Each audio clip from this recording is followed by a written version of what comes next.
gondok, kolesterol, prostat, paru-paru, asma, ma, dan asam. Terus bersama satu Basomi dan juga masih bersama N.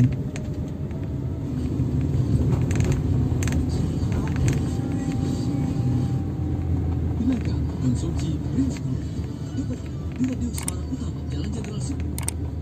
Itu ada di semua kita.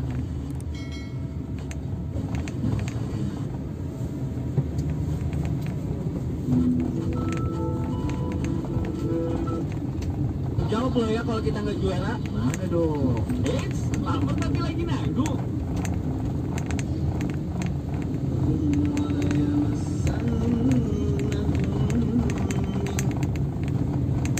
Exit tol itu juga tidak bisa digunakan akibat masih ada genangan banjir yang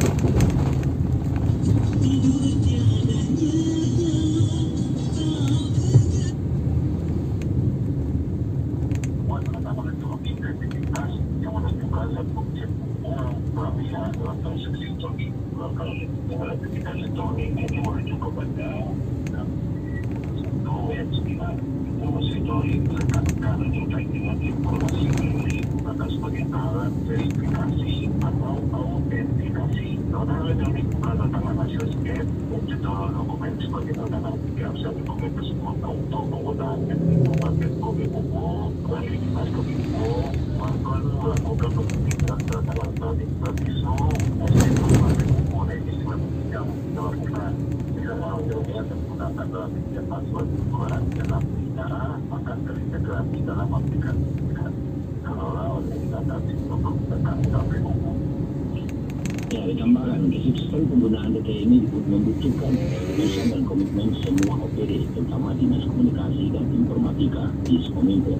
Untuk tahap awal di tahun 2022 ini akan dilakukan penerbitan sertifikat digital bagi wali kota, sekretaris daerah, staf ahli wali kota, asisten wali kota, dan kepala OPD, kepala bagian Serdako, camat dan sekretaris OPD. Sementara TDA ini akan digunakan dalam kegiatan surat menyurat dan untuk penggunaan di lingkup Pemkop Ekonomi melalui Dinas Kominfo akan melakukan penerbitan tanda tangan elektronik bagi seluruh ASN di Kota Ekonomi. Penggunaannya tidak boleh diwakilkan ke orang lain karena sifatnya pribadi dan melekat dengan masing-masing personal. Sekian laporan yang bisa kami sampaikan kembali. Saya Fadli, RRI Bukit Tinggi kembali ke Pro 3, Jakarta.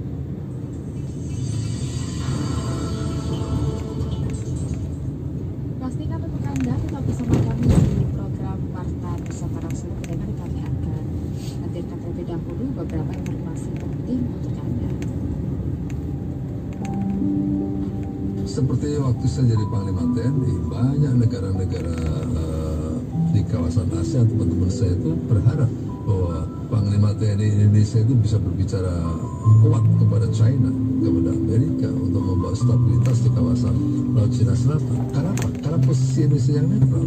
Juga demikian, dengan posisi Indonesia yang netral sangat diharapkan bisa menyelesaikan situasi yang terjadi di belahan dunia manapun. Karena tidak ada kepentingan. Yang dipandangkan adalah bagaimana membawa dunia ini damai, membawa dunia ini kembali ke sedia kala, sehingga persoalan-persoalan real yang saat ini dihadapi oleh berbagai dunia dalam konteks kesulitan menghadapi komoditi yang naiknya luar biasa, krisis pangan, krisis energi, itu segera bisa kembali. Nah, mari kita menyuarakan hal-hal yang baik tentang kemanusiaan, karena dampak perang sungguh mengerikan bagi semua pihak, mengerikan bagi keluarga, mengerikan bagi bangsa. Untuk itu mari kita menjaga situasi ini dengan baik agar kita tetap rukun antar anak bangsa. Jenderal Muldoko, Kepala Staf Kepresidenan untuk kuasa Indonesia.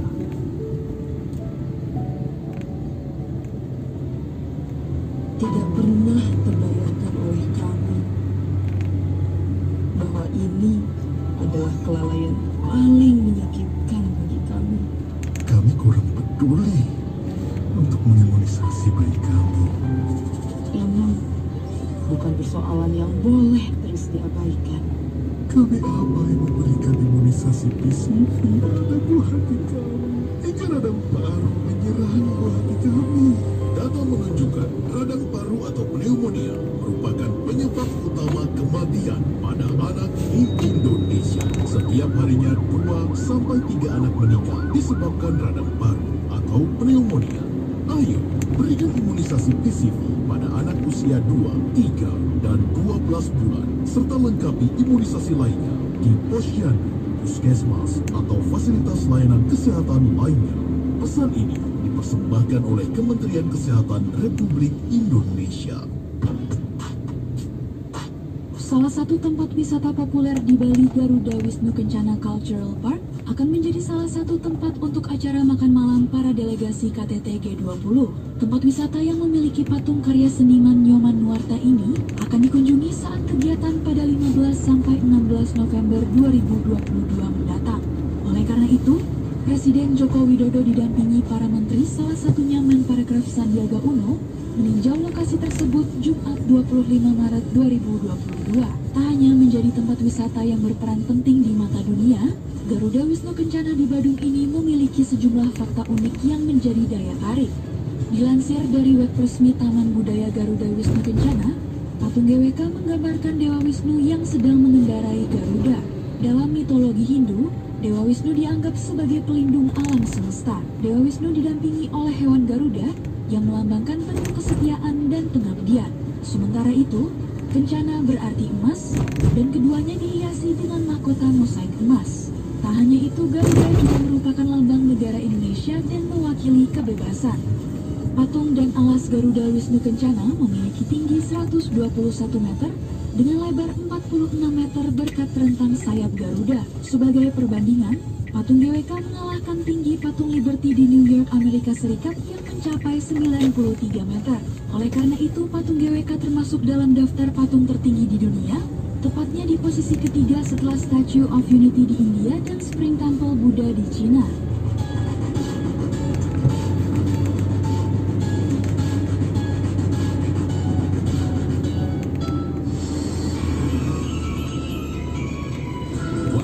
Nusantara.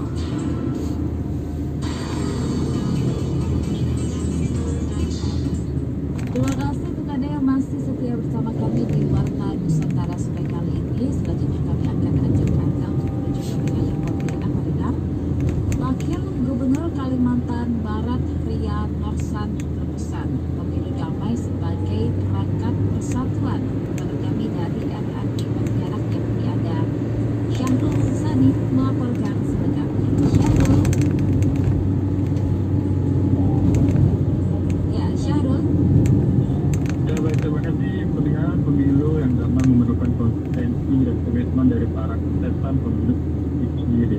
Di mana dari pemilu itu akan lahir pelaksanaan pemilu yang benar-benar aman, lancar, dan sukses tanpa ada konflik dalam setiap prosesnya. Untuk mewujudkan komitmen itu tentu saja harus ada dorongan kuat dari masing-masing kontestan. Maka dari itu, melalui deklarasi pemilu damai diharapkan segala tindak tanduk para kontestan pemilu ini dapat diawasi baik langsung dari lembaga pengawas pemilu maupun masyarakat yang peduli terhadap pemilu damai. Demikian ditegaskan Wakil Gubernur Kalimantan Barat dan Norsan dan menghadiri deklarasi pemilu damai dari keputusan pemilih untuk rakyat daerah provinsi Kalimantan Barat di Pontianak. Berharap perbedaan yang terjadi di tengah keragaman yang ada kiranya dapat menjadikan berkat persatuan dan kesatuan dalam mewujudkan pemilu damai.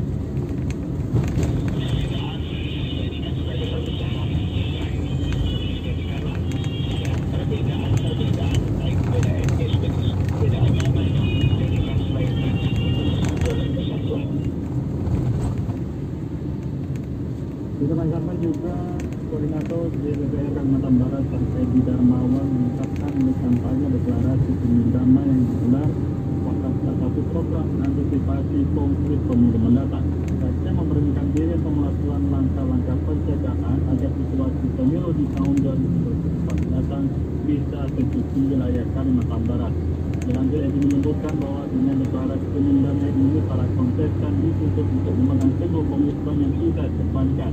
Tidak hanya peserta saja, akan tetapi bagi para pemilih harus dibangun komitmen bersama menciptakan pemilu damai di wilayah Kalimantan Barat. Demikian dari Pontianak, Syahrul Sani melaporkan.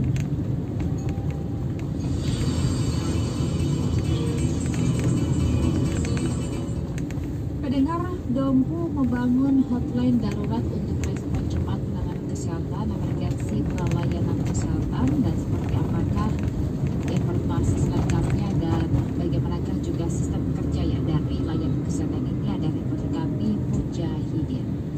Jaidin laporan selengkapnya. Ya, pemerintah Kabupaten Dompu, Nusa Tenggara Barat ini akan kembali mengoptimalkan Public Safety Center atau PSC atau layanan cepat untuk pelayanan kesehatan.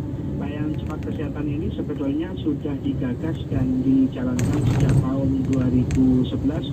Namun minimnya koordinasi dan kesiapan personel membuat PSC ini tidak berjalan optimal.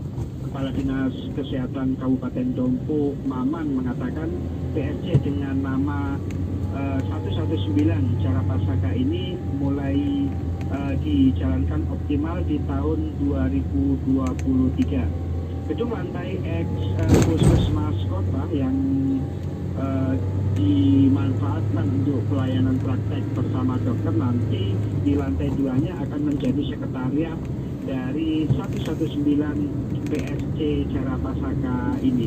Dikatakan gambarannya yakni 199 dalam skup Dompu dengan pelayanan menyerupai 911 ini hanya dikhususkan untuk fokus pada penanggulangan atau penanganan cepat kesehatan yang berada di wilayah-wilayah terpencil Kabupaten Dompu yang memang tidak terjangkau oleh layanan kesehatan.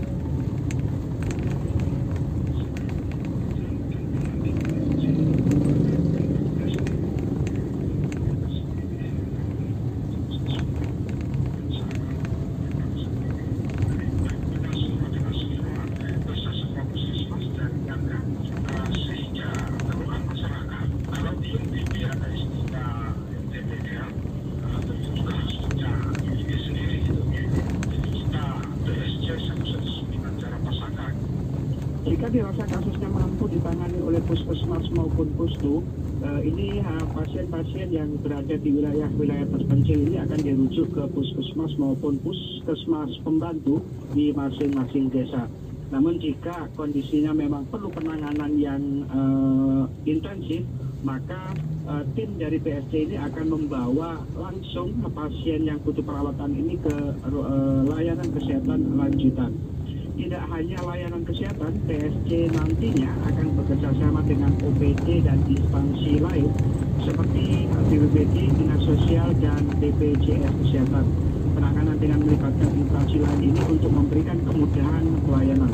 Dicontohkan Maman untuk bekerjasama dengan BPJS jika nantinya pasien yang ditangani oleh PSC ini ternyata tidak memiliki kartu BPJS, maka akan diupayakan pengurusannya dan dibantu oleh PSC tersebut yang memang akan bertugas selama 24 jam. Petugas ini akan memberikan pelayanan dan mengkoordinasi jika membutuhkan penanganan emergensi. Dari Kabupaten Dompu, Jaidin, Pro 3 RRI.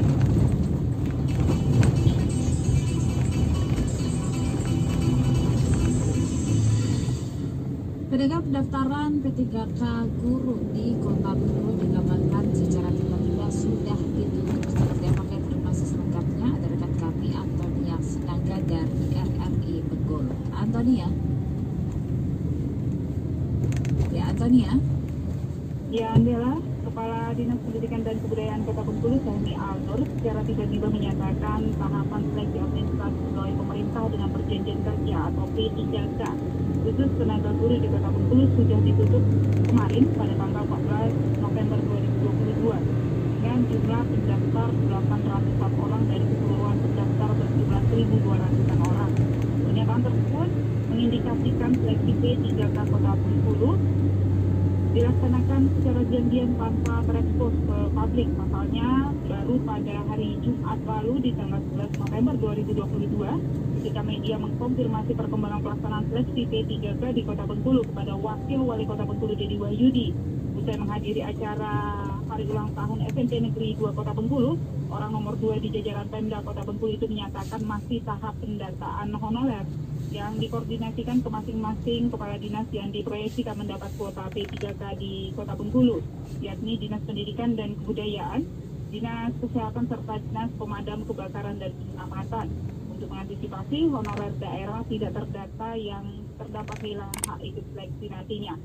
Fehmi Aldur yang dikonfirmasi usai menghadiri rapat hearing di DPRD Kota Bengkulu hari ini bahkan mengatakan tahapan seleksi administrasi tersebut sudah berlangsung kisaran 2 bulan terakhir dan dilakukan secara online. Saat ini 800-an pendaftar tersebut sedang mempersiapkan diri untuk mengikuti seleksi lanjutan, yakni wawancara yang dikatakannya juga akan dilakukan berjenjang, mulai dari tingkat sekolah, tingkat dinas, dan terakhir di Badan Kepegawaian dan Pengembangan Sumber Daya Manusia atau BKPSDM dengan melibatkan 5 unsur, yakni kepala sekolah, guru senior, pengawas, unsur dinas pendidikan dan kebudayaan serta BKPSDM Kota Bengkulu. Tanggal 14 Maret tutup. Mulai mukanya kapan sekali ya terdengar? Udah, tahu kalau udah berapa lama proses yang ngetik, yang validasi. Ya, salah satunya ada si bongkar mini guma, tidak itu, nah ya itu kan proses pendaftaran. Pengumuman bahwasanya P3K melaksanakan proses pengumuman pendaftaran P3K itu tidak. Sudah. Dari kuota P3K yang tersedia untuk guru 1.102 orang sesuai persetujuan Kemenpan RT yang diterima langsung Wali Kota Bengkulu Hadi Hasan beberapa waktu lalu. Namun ditegaskan Fehmi Aldur dari ratusan pendaftar belum tentu lulus keseluruhan dan disesuaikan berdasarkan hasil seleksi wawancara yang berlangsung nantinya. Jadi demikian dipastikan pada Januari 2023 PPK guru sudah mulai bekerja di masing-masing lingkup yang sudah ditentukan. Demikian Antonia Sinaga melaporkan dari Bengkulu kembali ke Pro 3.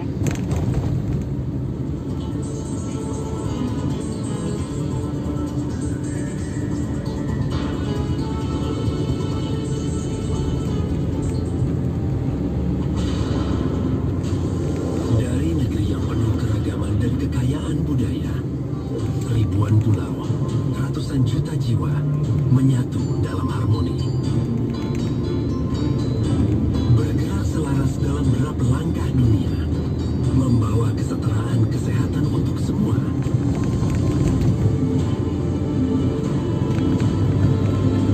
Untuk kembali dekat dengan yang selama ini berjalan.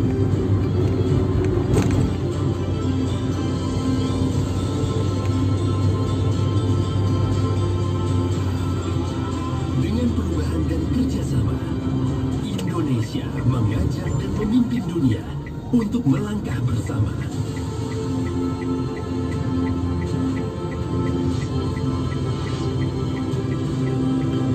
Recover together, recover stronger. Tidak pernah terbayangkan oleh kami bahwa ini adalah kelalaian paling menyakitkan bagi kami. Kami kurang peduli